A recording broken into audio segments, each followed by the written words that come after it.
बुधवार के दिन जिनको शुगर की बीमारी हो, बीपी हो, उनसे निवेदन करूंगा, गणेश जी का दांत जो टूटा हुआ है, उस टूटे हुए दांत के भाग की ओर 5 दुर्वा सफेद दुर्वा, पानी का जो जलाशय होता है, कुआं होता है, बावड़ी होती है, तालाब होता है, नदी होती है, वहां लगती है सफेद दुर्वा।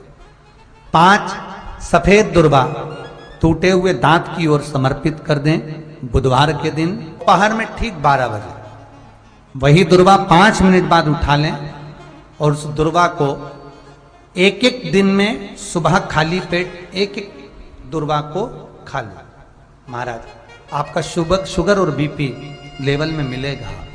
आपने मुझे दुर्वा समर्पित करी है, ये दुर्वा जो मुझे देगा वो वैभव प्राप्त करेगा।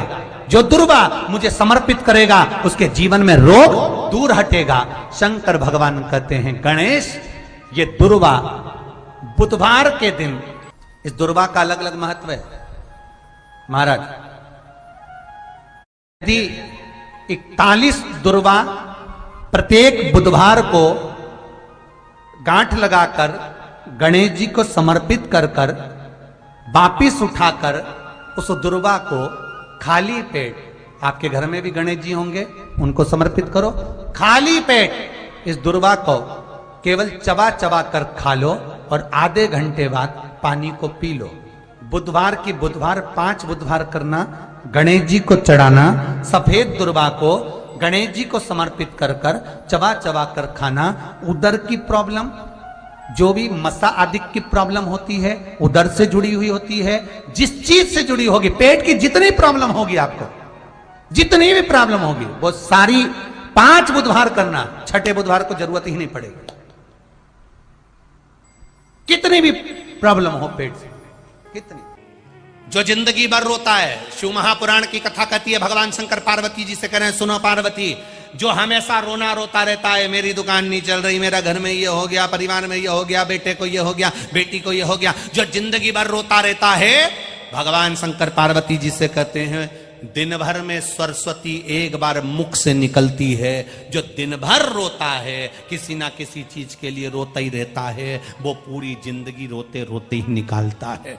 जो दुख आने पर भी कह दे कि परमात्मा है, भोलेनाथ जी बैठे हैं, मुझे टेंशन नहीं है, तो वो अपनी जिंदगी को खुश होकर जी लेता है। फिर उसको दुख नहीं झेलता, फिर उसको दुख नहीं। कितना एक भील की कथा आती है शिव पुराण के अंतर्गत। एक भक्त भील था, जब जिंदगी में थोड़ी सी भी तकलीफ हो, थोड़ा सा भी कष्ट हो, थोड़ी सी भी अगर दुख हो, तो शिव जी को जल चढ़ाओ, बेलपत्र चढ़ाओ, और कोई मन में अगर दुख है तो नंदी के पास 2 क्षण बैठकर अपने मन की बात नंदी से जरूर कहो। क्यों? शंकर भगवान से सीधे आप अपने मन की बात नहीं कह सकते, तो नंदी के कान में जब आप कुछ कह देते हो, तो नंदी के कान की बात भगवान शंकर के हृदय तक पहुंच जाती है और शिव जी उसको स्वीकार। मान लो कोई राह नहीं दिख रही हो, आपको लग रहा है कि मैं बहुत फंस चुके हूं और निकल नहीं पा रहा हूं, मार्ग नहीं मिल रहा, थोड़ा सा लाल चंदन, जहां ये जल बहता है, इसके दोनों ओर, इधर गणपति इधर कार्तिकेय, थोड़ा थोड़ा लाल चंदन दोनों जगह पर लगाना प्रारंभ करो और उत्तर की ओर मुख कर कर दक्षिण में खड़े होकर शिव जी को जल चढ़ाना प्रारंभ करो। 3 या 4 दिन तक आपने अगर दोनों जगह पर चंदन लगाकर दक्षिण में खड़े होकर उत्तर की ओर मुख कर कर भगवान के शिवलिंग पर जल चढ़ाया, पहले लगाना चंदन दोनों ओर लाल और फिर जल चढ़ाना। 3 से 4 दिन में स्वयं मेरा भोले बाबा आपको मार्ग निश्चित कर देगा और रास्ते क्लियर कर देगा। ज्यादा दिन नहीं, 3-4 दिन। कोई मार्ग यदि निश्चित नहीं। अच्छा, कई लोग ऐसे भी होते हैं कि वो केवल ये सोचते हैं कि हमने ये कर लिया और इसमें, ऐसा नहीं। शिव महापुराण की कथा कहती है कि आपको साथ में परिश्रम भी करना पड़ेगा। और वो स्वामी समर्थ दुनिया के लोग कहते हैं कि ये दत्त का अवतार है, दुनिया के लोग कहते हैं ये नरसिंह जी का अवतार है। पर कभी आपने अगर श्री स्वामी समर्थ जी का दर्शन किया हो तो उनके गले में एक रुद्राक्ष, अंतिम समय तक प्राण छोड़ने के कुछ देर पहले उन्होंने अपना रुद्राक्ष उतार कर अपने एक भक्त को दे दिया था। पूरी जिंदगी उनके गले में एक रुद्राक्ष पड़ा रहा, वो श्री स्वामी समर्थ जी थे। एक रुद्राक्ष अपने गले में धारण करते हैं। कोई कहता है कि दत्त के अवतार है, कोई कहता है शिव के अवतार है, कोई कहता है ब्रह्मा के अवतार है, कोई कहता है नारायण के अवतार है, कोई कहता है राम के अवतार है, कोई कहता है कृष्ण के अवतार है। पर कोई सदगुरु, कोई संत, कोई साधु, कोई सन्यासी, कोई तपस्वी, कोई साधक, कोई उपासक जब भी भजन करता है, जब भी मंत्र जाप करता है, जब भी नाम जाप करता है, जब भी नाम स्मरण करता है, जब मंत्र में डूबा रहता है, नाम में डूबा रहता है, नाम स्मरण में डूबा रहता है, महाराज वो किसका अवतार है ये तो नहीं कह सकते, पर इतना जरूर कह सकते हैं जो भगवान की भक्ति में डूबने वाला संत होता है, साधु होता है, सन्यासी होता है, इसको बंद कर बाबा, सन्यासी होता है, तपस्वी होता है, साधक होता है, उपासक होता है, वो किसका अवतार है ये नहीं कह सकते, पर इतना जरूर कह सकते हैं कि वो भगवान शिव का, राम का, कृष्ण का, दत्त का कृपा पात्र होता है, इसलिए करुणा कर सकता। तुम्हारा भाग्य देखिए कितना प्रबल होगा। आज श्री स्वामी समर्थ जी एक बार सूरदास जी से मिले थे। श्री स्वामी समर्थ जी एक बार सूरदास जी से मिले। सूरदास जी के नेत्र नहीं थे। श्री स्वामी समर्थ जी ने जाकर सूरदास जी को देखा। सूरदास जी को देखते से स्वामी समर्थ जी ने कहा, आपके नेत्र नहीं हैं। सूरदास जी ने कहा, आप कौन? स्वामी समर्थ जी कहते हैं, मैं स्वामी समर्थ।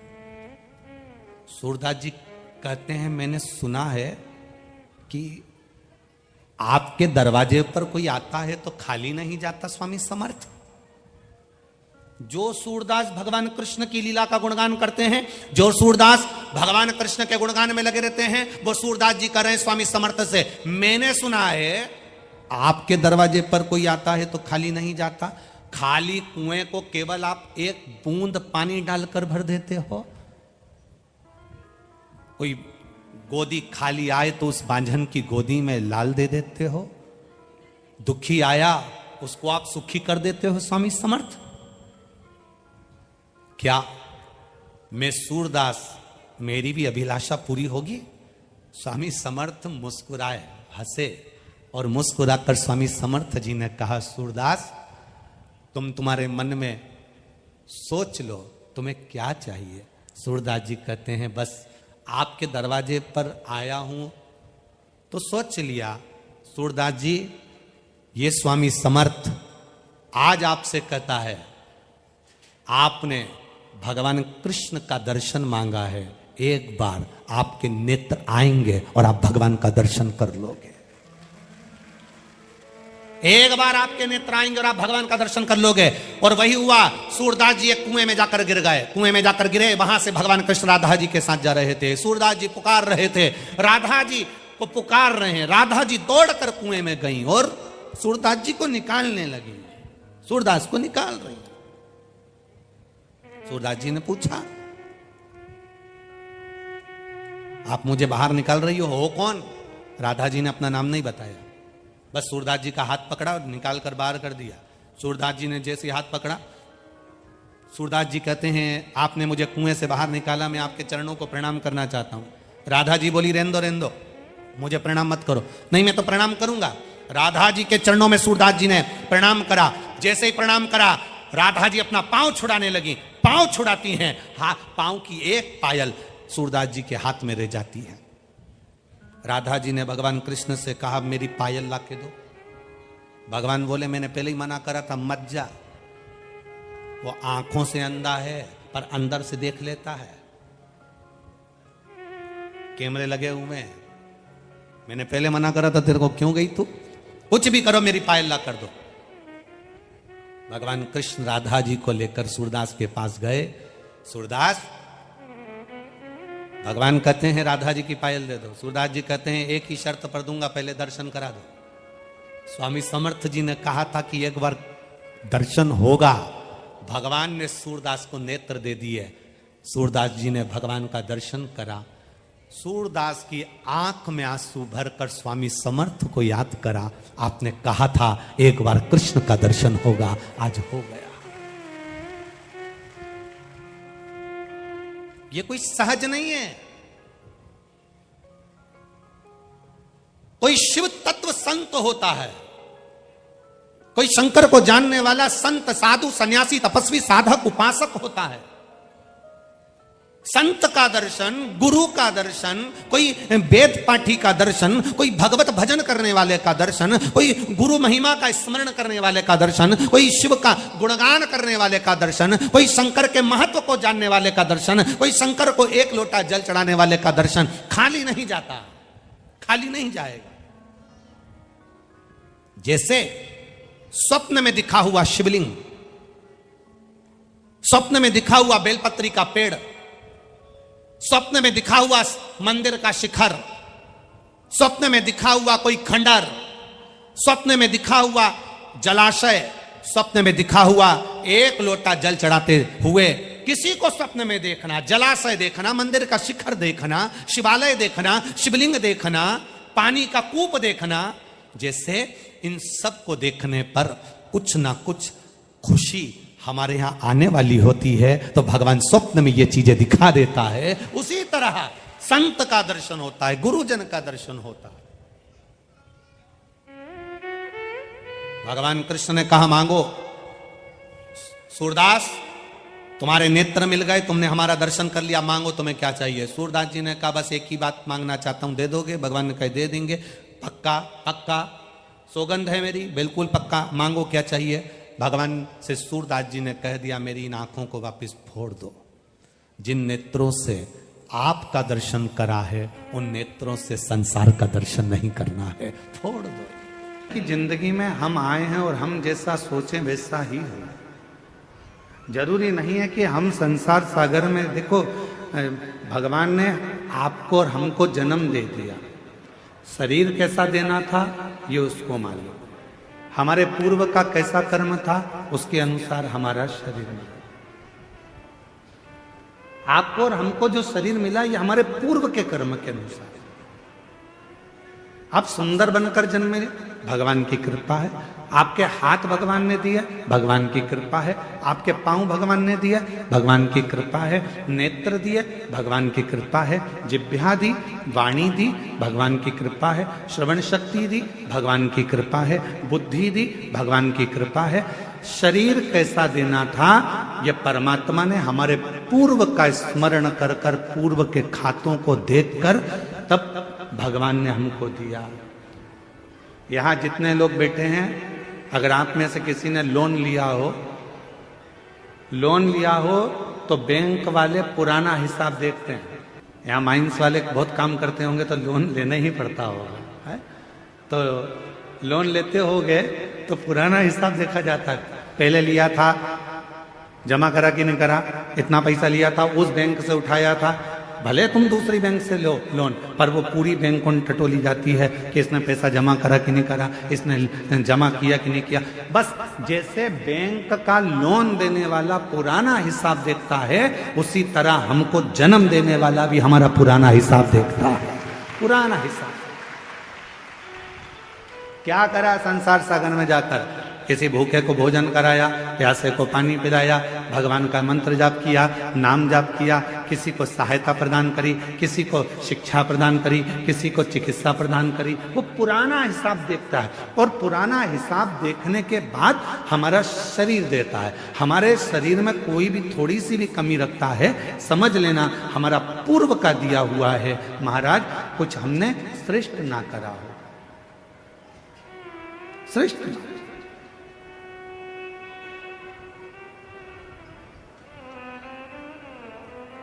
धृतराष्ट्र नेत्र नहीं है।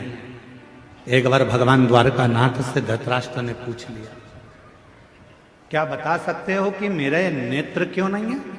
मैं इतना सुंदर जन्मा, मैं इतने बड़े राज्य का राजा बना, मैं इतना बड़ा नरेश बना, मैं इस हस्तिनापुर का राज सिंहासन संभाल रहा हूं और मेरे नेत्र नहीं है? आप बता सकते हो कि मेरी किस्मत ऐसी क्यों लिखी? भगवान द्वारकानाथ ने कहा, पूर्व जन्म में तुम एक सुंदर राजकुमार थे, एक हंस को देख लिया था, उस हंसनी को पकड़ने के चक्कर में वो तुम्हारे हाथ ना आई, तो उसके साथ में जितने भी लोग बच्चे थे उन सब के नेत्र तुमने हर लिए थे, इसलिए तुम्हारे नेत्रों को हरा गया। पूर्व का कर्म। कोई पिछले जन्म के अच्छे कर्म मुझे बाबा दे, कोई पिछले जन्म के अच्छे कर्म मुझे बाबा तेरा साथ मिला। जहाँ सारी दुनिया झुकती है, जहाँ सारी दुनिया झुकती है, मुझे वो आली दरबार मिला, दरबार। पुण्य होगा बोलने के लिए वाणी दे दी, पूर्व का अच्छा पुण्य होगा देखने के लिए नेत्र दे दिए महाराज, और भगवान ने सब कुछ दिया, पूर्व का पुण्य। और फिर याद रखो, हमारे और आपके पिछले जन्म का कोई अच्छा कर्म होगा जो शिव महापुराण की कथा कच्चे गांव में दे दी, ये पुण्य है।